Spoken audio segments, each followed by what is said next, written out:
So, we were talking about structural unemployment. And remember that structural unemployment is a situation where the quantity of labor supplied, the number of people who want to work, is greater than the quantity of labor demanded.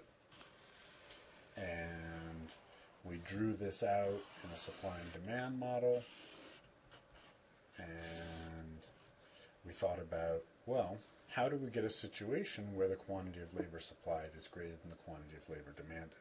Because we know at equilibrium, at the competitive market equilibrium wage, we would have quantity of labor supplied equal quantity of labor demanded. Well, if we have a price floor of some kind or another,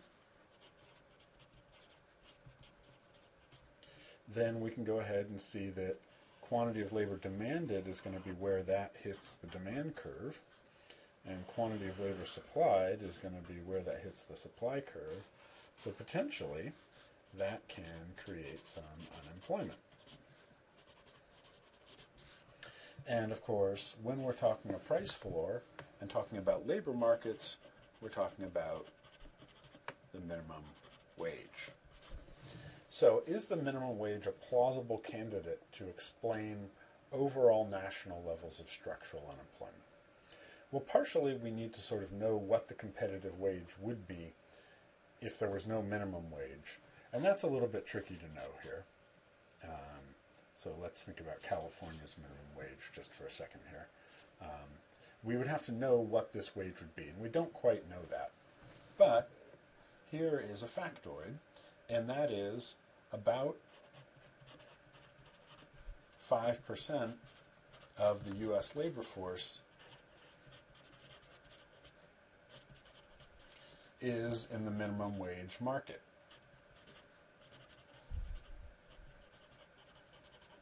Most people then, so 95% of the labor force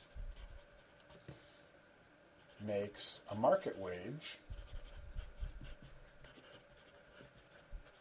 greater than the minimum.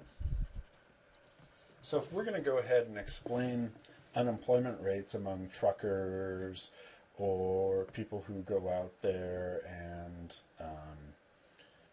are selling shoes in a retail establishment or so on and so forth, if we're trying to explain why people can't get jobs in those sectors of the economy that have wages above the minimum wage isn't going to help us explain that. So it becomes really tough to explain what's going on with the overall national picture by trying to explain what goes on with this 5% of the labor force.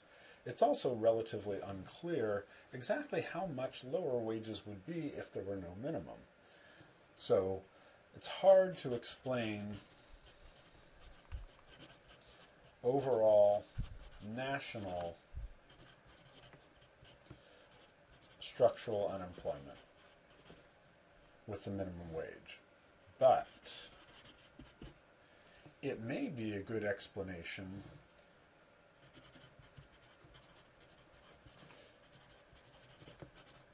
or part of the explanation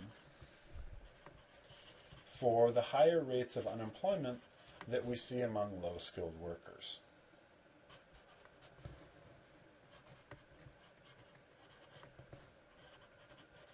Because lower-skilled workers are exactly, of course, the ones that are likely to be in the minimum wage labor force.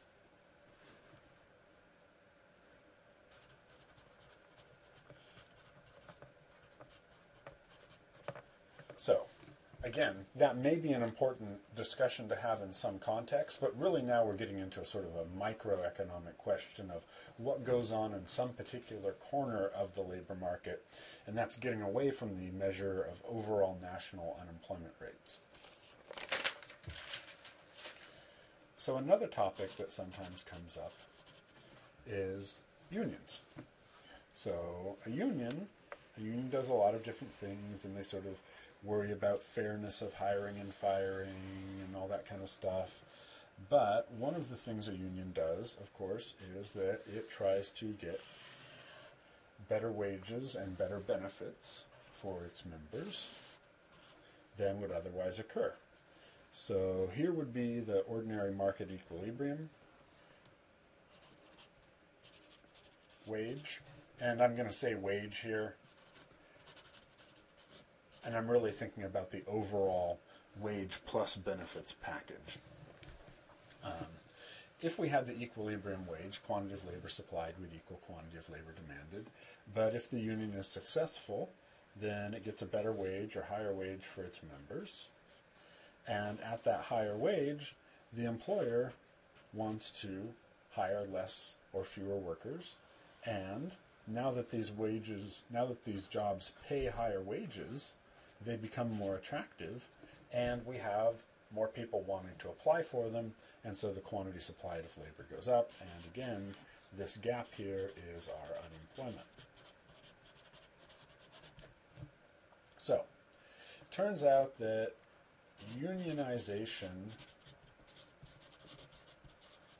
being a member of a union, gets you about 20% higher wages and significantly more benefits. So overall, ballpark estimate, your total compensation is maybe about 40% higher, and that's kind of on the high side of the estimates.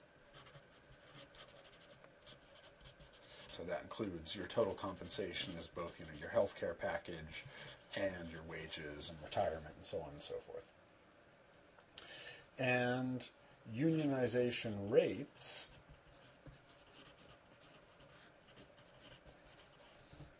right now in the U.S. economy, they vary a little bit, but it's about 16 or 17%. So let's go ahead and call it 16%. So if we're going to go ahead and sort of combine these two figures, we're looking at wages or total compensation 40% higher for 16% of labor force. And if you kind of multiply those out, 40% of 16 is something like overall wages 6.4% higher.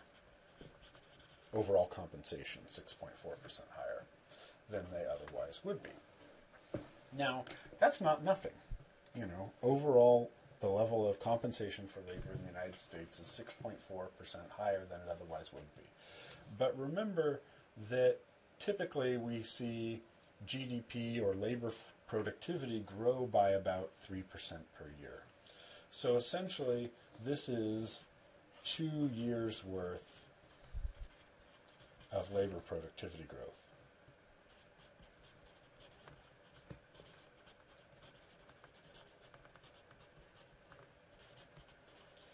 And in the grand scheme of things, that's not a whole lot. Now, that's not nothing. And if we think about sort of the distributional consequences, if you're making $10 an hour and your overall compensation is 40% higher, then you go from making like $10 an hour to the equivalent of making, let me apply this 6.4% here. So in an overall national picture here, what are we talking? We're talking that your effective pay rate is going to be about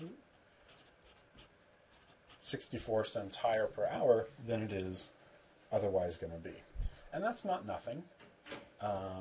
If you think about sort of a typical 40-hour work week times 64 cents an hour, you're going to end up with about $24 more a week, a little bit more than that because of the 0.4, almost $100 more per month. But that's not nothing. But in terms of the overall effect on labor costs, that's going to be relatively minor. Likewise, if we think about, well, what if unions went back to their heyday? So this 16% is now, Back in the day, in the 1950s, this 16% was more like 30%. And so overall, we might be increasing wages by about 6.4%. So average wages maybe would go up by 6.4 again if we could double this unionization rate. And that would be nice, again, but it's not obvious that that is the big way to solve something like income inequality. Probably more important is getting it so that more workers have higher skills and they can sort of realize those skill increases that we saw in one of the previous presentations on, gee, what happens if you get an education and you can make $30,000 or $40,000 or $50,000 or $60,000 a year instead of going from 10 to 1064, which is a pretty small increase, all things considered.